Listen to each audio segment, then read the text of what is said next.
So anyway, back to our regularly scheduled programming. Can we take a break? We'll take a break, but I want to cover that one part of coming to KWOD and your brief time at KWOD before moving on to K-pop, which was kind of an era-breaking event because you launched 93 Rock.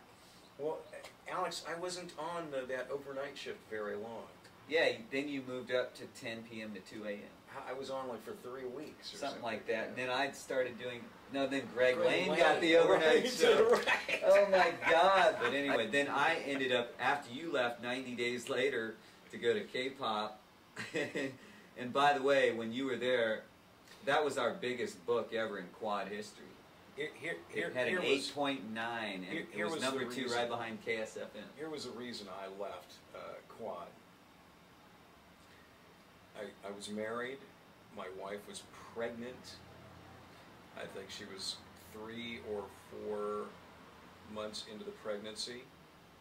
Ed, we had just left KSFM. Ed Stolz had no health plan. The money was crappy. I just came from KSFM, which was pretty good, I think, at the time. It's nothing special, but okay. and then Ed, what was he paying on? I think high teens, low 20s. K-pop got a new program director from WZOU in Boston, who I had met previously, and Dave Gariano, and he called me right away and with the offer of mornings. Excited about that opportunity. Of course, I went over there to meet with Bill Cloutier, BC, and Robert Fuller, and David Gariano. And in the meeting, I was told, and this was the offer, and I said, and they made me an offer which was more money than what KSFM was paying, which was a great deal of relief. And I needed to have insurance, and I said, well, I need to give Ed Stolz a couple of weeks. You know, I have to give him. You know, I mean, I don't want to burn this bridge. He's been cool to me, gave me a gig and everything. And Bill Cloutier said, all right, here's the deal. We'll immediately, as of tomorrow, pick up your health insurance immediately. Wow, that's tempting. If you leave, if you resign after you get off the air tonight. So I agreed. I shook hands, and I called Greg Lane while I was on the air, and I said, "Man, be ready to do this shift tomorrow because I'm not going to be here," because he wasn't on that night after me.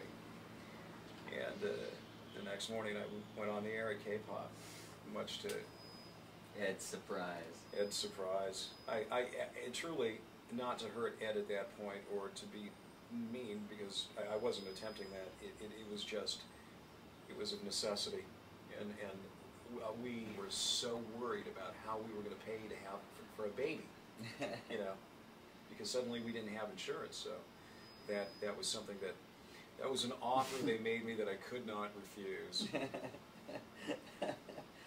So you ended up at K-pop, and they changed formats. What, 3 months later? It became 93 Rock.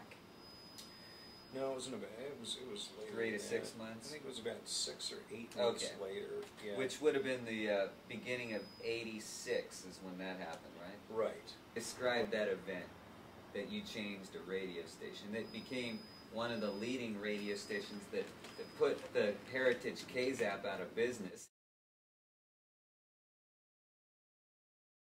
I remember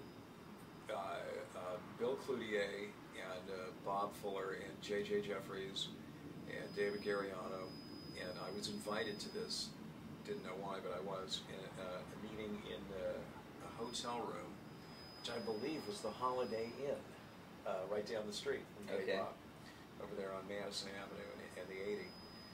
And we discussed what we were going to do with the format. So, yeah, Top 48 working for this radio station. You know, it never has. There was already KWOD and KSFM. Exactly. They thought, well, let's play rock, but not just rock music, because you have legendary KZAP, you know, a heritage radio station, and it probably would be suicidal to go up against them.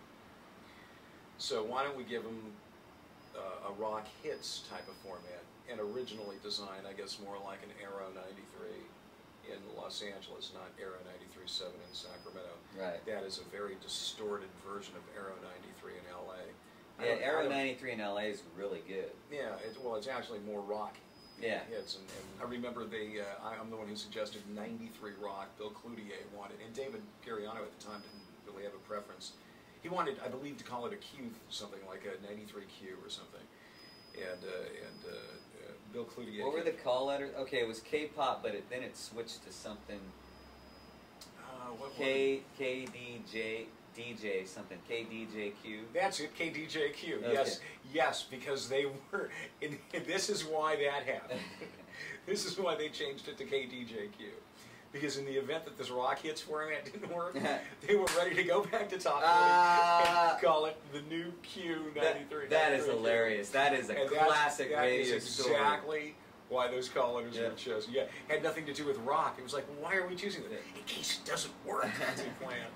Oh my God. So that's hilarious. And then it didn't take off the first year. It was kind of such a mishmash, a very strange put together format. And then I lasted there about 3 more months into 93 Rock. And I was already doing, during the K-pop and 93 Rock, I was doing the news at Channel 58 every night. So it was becoming very tiring for me to do both.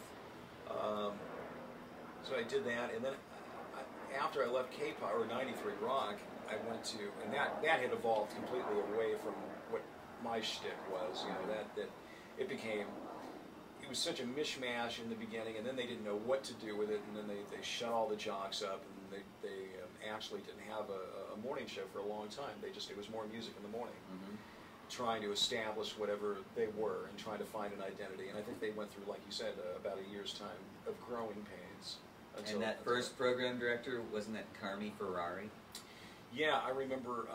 Yeah, we all exited at the same time, David and Gariano. Yeah, the phone's ringing.